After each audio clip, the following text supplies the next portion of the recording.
Let's have a look at graphing a hyperbola.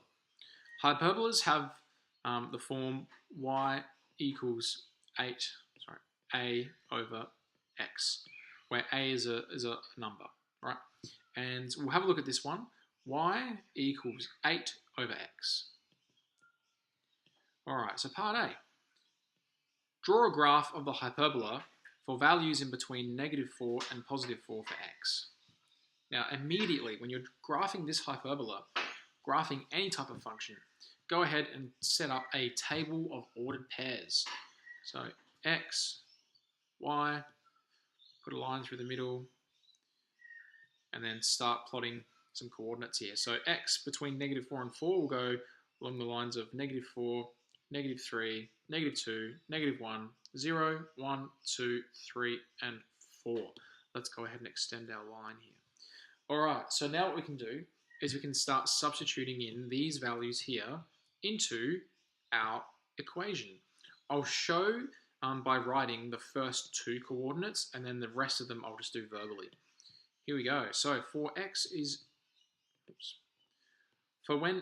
equal to -4, I'll go ahead and substitute this into my original equation. So y equals 8 over -4.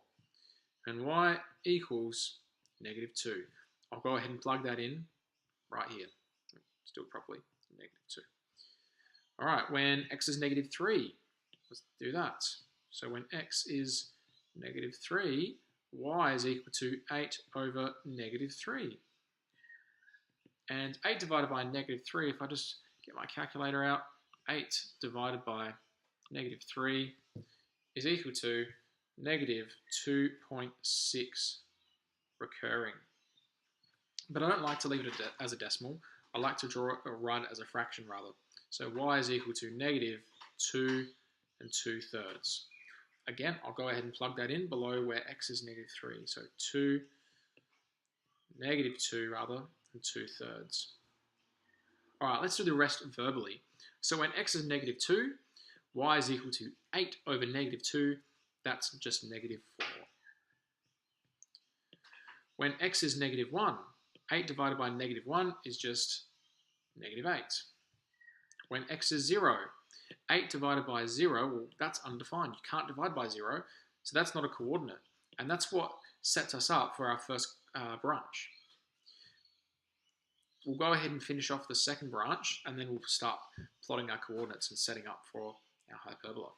All right, when x is just 1, 8 divided by 1 is 8. When x is 2, 8 divided by 2 is 4. When x is 3, 8 divided by 3 is 2 and 2/3. And when x is 4, 8 divided by 4 is 2. All right, we've now set up for the plotting of our coordinates to make our two branches of our hyperbola. Let's go ahead and start with our first coordinate, -4, -2. All right, so -4, all the way here. Now, -2. Now, because we're going, every single line we go down is going up in tens or down in tens, we need to be really careful about where we put our -2 here. So -2 probably needs to go around here. It's 1/5 of the way along that line, just a small little portion. So let's go ahead and get ready. So -4, -2, I reckon it'll be about here. Right there. All right, our next coordinate, -3, -2 and 2/3. I reckon it's going to be about here. Next, -2, -4. I reckon about there. Next, -1, -8. I reckon about there. And that's now the end of the coordinates that we have for this branch, because as you can see, we're finished there. There's no coordinate for 0, and 1, 8 is going to be a new coordinate. It's going to be one of our coordinates for our second branch. So we can go ahead and show the curvature of this hyperbola branch.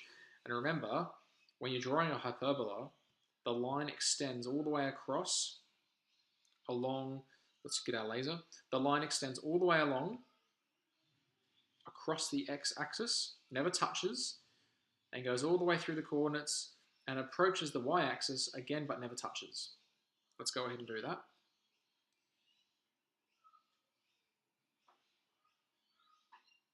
Passing through all our points. I'll stop there to adjust my hand. You can do the same. And then I'll set up for the last part.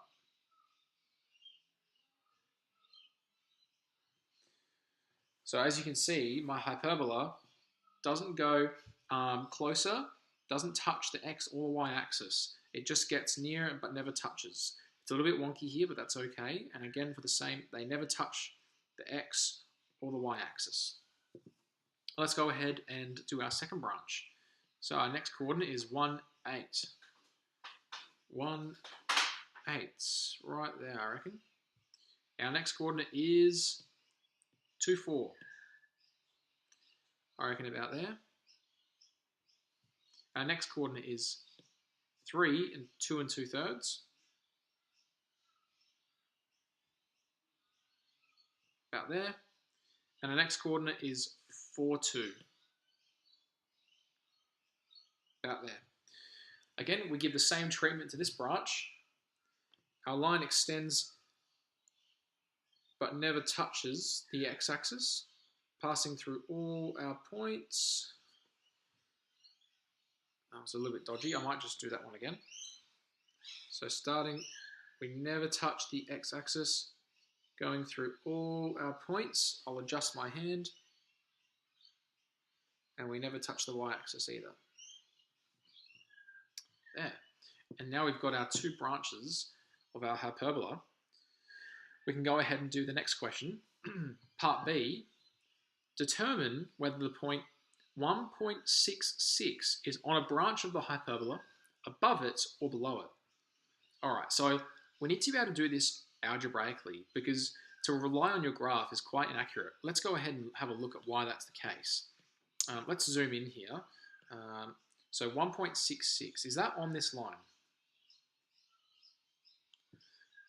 Is 1.6, let's go across, 1.6, 6 on the line.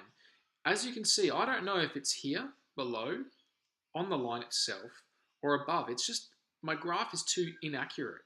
And I don't expect you to be able to draw a graph so accurate that you can positively identify this. So because of this weakness in graphing something on pen and paper, or an iPad in this case, we need to be able to do this algebraically. So we'll zoom back out and let's set up for part C.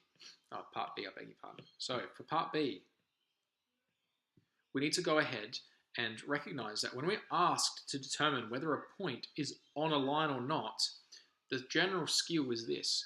You need to be able to substitute these coordinates into the original expression and determine whether the left-hand side is equal to the right-hand side. Because if that's the case, then your coordinate is on the line. If the left-hand side is not equal to the right-hand side, this coordinate then is not on the line, it's somewhere else. Let's go ahead and determine this. So for part B, writing the original equation, y equals 8 over x. We're going to substitute the coordinates 1.66 into this equation.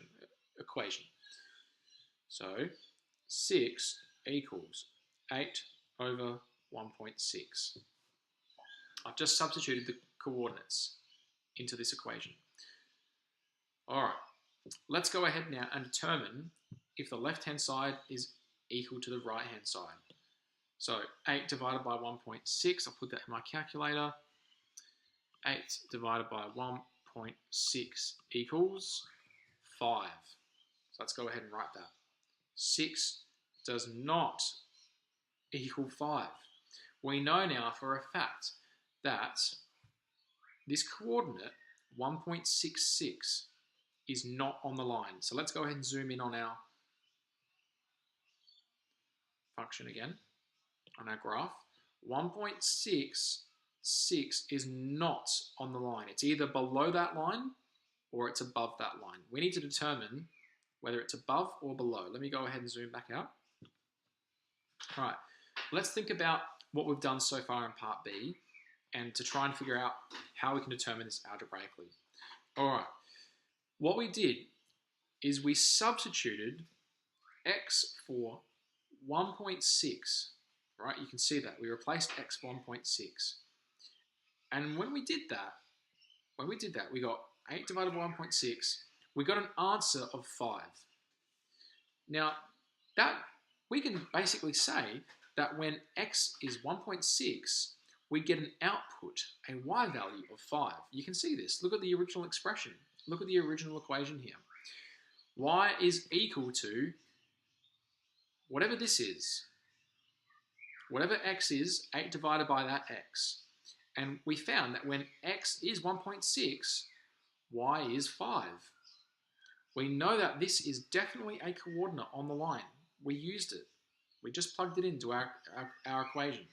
We know that this coordinate 1.6, 5 is on the line. We know that for a fact. We just determined this.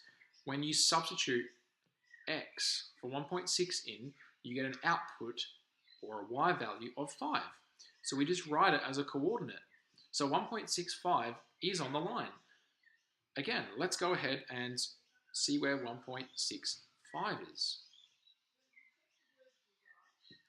So 1.65 is on the line. Let's go ahead and write that. We'll write that in green.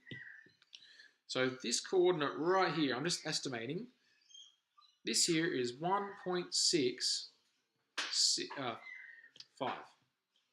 We just determined that. It's on the line. Now, if that's 1.65, well, 1.66 must be a little bit higher up. Maybe it's here somewhere. Maybe it's here. But it doesn't matter. We don't need to know where it is. We just need to know that it is now above the line. So zooming back out, we know that therefore, if 1.65 is on the line, 1.66 is above